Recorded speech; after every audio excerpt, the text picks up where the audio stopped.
earlier in the tournament. Now, overall, Team USA has won 15 gold medals in men's basketball, while all other countries have won 4 combined. Since the United States started sending professionals in 1992, they have won 6 of 7 Olympic gold medals in men's basketball. Just straight up dominant. And we will see what happens this year. But I bring in Brian Windhorst, who is live for us in Tokyo. And Brian, what does Team USA need to do to avoid losing to France for a second time? Well, you know, when they played that game 2 weeks ago, first off, they were a completely different team back then. That was the day that Devin Booker, Chris Middleton, and Drew Holiday arrived in Japan. And now 2 of those guys are starting. Booker and Holiday have been great, Holiday especially. And I also want to point out, they were up by 7 points in that game in the fourth quarter, and they had a complete offensive seizure down the stretch. I was just talking to Dame Lillard about this today. He said they reviewed that film and realized if they had just made a couple of plays, they'd win that game. So, yeah, the French have the psychological edge here, but the U.S. was not far away from winning that game. Okay, and they've got momentum behind them right now. So do you expect them to take home the gold? You know, the way Kevin Durant is playing, in his history in gold medal games, he had scored over 30 points in the gold medal game in 2012 in London. Huge difference maker in that game. Scored 30 again in the gold medal game in Rio. And he has been playing terrific basketball these last 3 or 4 games. And he fouled out of that opener against France. So he is not going to go out in the gold medal game without giving his all. So I think Durant plays well, and you see a different U.S. team. They haven't been consistent, so that makes you worry. That means you're going to watch to see. But Kevin Durant, I don't think lets him lose. Okay, all right. So can't wait to see this one. Now, while I have you, Wendy, I have to ask you about this. I got to talk about the Lakers. And this is great. In a since-deleted tweet, LeBron James had this to say regarding the Lakers' recent moves. And I'll try to read his emphasis. Keep talking about my squad, our personnel ages, the way he plays. He says injured. We're past our time in this league. E.T., etc., etc., etc. Do me one favor, please. And I mean, please. Keep that same narrative energy when it begins. That's all I ask. Hashtag thank you. I love the emphasis. Wendy, what do you think what's your reaction to this deleted tweet from LeBron? Well, I know how LeBron is when he gets wound up, and that I can hear him saying those words. I wonder if he was talking to Siri when those actually came out. Maybe that's why he deleted it. But here's the thing. He's like all great athletes. He looks for motivation. A few weeks ago, he was pushing back in criticism about Space Jam, and he was saying how, thank you haters, or take that haters, or whatever. Let me just say this. People who know basketball, people in the league, they don't look at the Lakers and think that they're old. They look at the Lakers and think they've changed their team identity from being a defensive-based team to a team that's got a lot of offensive players. And that doesn't mean they won't be a great defensive team again. It just means they're going to have to work and prove it. And guess what? LeBron and Anthony Davis are they're going to be the guys who have to do that. So he'll get to shut up the haters however way he wants to. Yeah, and I love the part about Siri, because you could almost see him doing that by accident. But it's not an accident when you talk about LeBron, because he has faith in his squad. So do you view the Lakers as the title favorites at this point coming out of free agency? I can't say that because they've turned their entire roster over. They were a top 5 defensive team the last 2 years, and now they've just got so many offensive players. But I will say this. With LeBron and AD playing well, they were like second place in the West last year when those guys got hurt. So you'd be foolish not to say that a healthy AD and LeBron can't win a title. I just need to see these guys come together. You know who else does? Frank Vogel, who's going into the last year of his contract, by the way. Hey, Frank, good luck to you. Refit your entire team. Make it work last year of your contract. Good luck to you.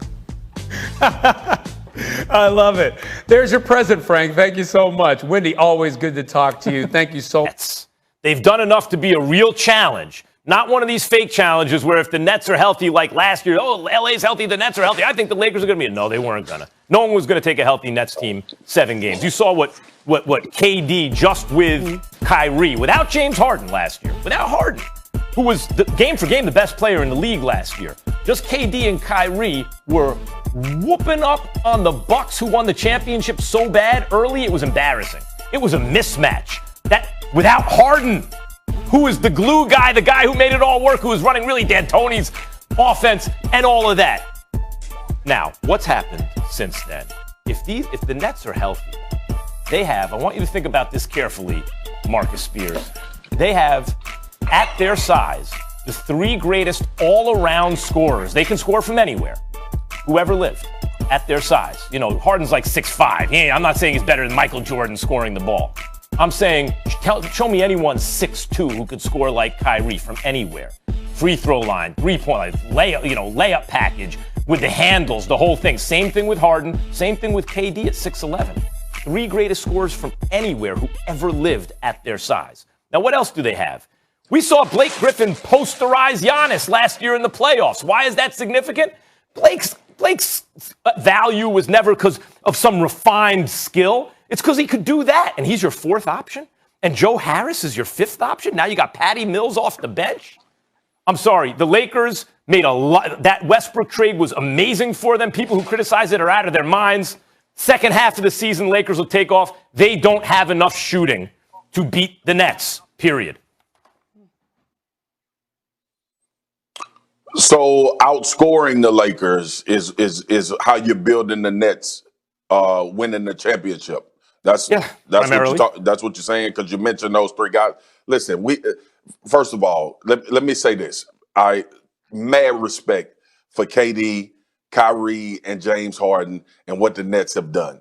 But are you seriously going to sit on television and tell me that when you get to a 7-game series with LeBron, AD, and Russell Westbrook, that you just chalking it up as it being that easy to beat them in the playoffs? No. We've seen LeBron do this a number of times, Max. We've seen him as an underdog, down 3-1, be able to understand the game enough and figure out how to beat a basketball team with uber talent or a team that's more talented than them. When you look at what the Lakers did, here's the best part of what the Lakers did.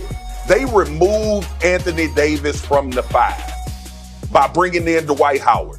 That's the move that changes everything for the Lakers. Last year, we had this conversation, and barring health. But health is talked about with both of these teams. As long as they're healthy, you're going to hear that 1,000 times from now until the basketball season and until we get to the finals. And Lord knows I'm praying that I hope both of them meet up in the finals. I understand all that you just said.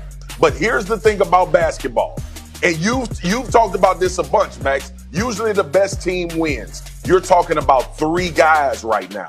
And we're mentioning the big 3 guys. I want the team that's led by LeBron James. I don't care who playing on the other side. As long as the talent is not a big discrepancy, which I don't think it is, because we're still talking about AD as a top 5 player in his position of all time. We're still talking about Russell Westbrook, who's going to put pressure on Kyrie or James or whoever is guarding him to play both ends of the court. We're still talking about LeBron James. You bring Dwight Howard in to be a guy around the rim to protect the rim. I understand about Blake Griffin, but dude, the Lakers ain't going to be worried about Blake Griffin in no damn final series. They're going to be interested in making sure that they take away 1 or 2 of these guys that you just mentioned as that front court 4-3. Now, let's get to the part about the game, like the actual end game and what type of adjustments will be made. Here's the deal, Max. When the Bucks were playing the Nets and when we were watching that game, we had Giannis who didn't want to go out and defend KD in crunch time situations. We understand that KD is the best scorer that we've ever seen in the NBA. But KD going to have to play both ends of the floor too. He can. And Kyrie Irving is going to have to play both ends of the floor. He can and James Harden is going to have to play both ends of the floor. Not so much with Harden. Listen, Max, do you think there will be any level of comfort on Kyrie Irving when he has Let me to say deal this. with Russell I Westbrook think this is what I think, Marcus. I think the Lakers give them a real series. I think that before they acquired Westbrook, people were deluding themselves. Now that they have Westbrook, they have a legitimate answer to the Nets. They're the one team in the league, if everyone's healthy, that has a legitimate answer. I don't know if it's the right answer, but it is a legitimate answer. I think that's an extended series. It's going to be tough. Here's the difference. When you just brought up Dwight Howard, for example, Dwight Howard with AD, LeBron, and Westbrook, no one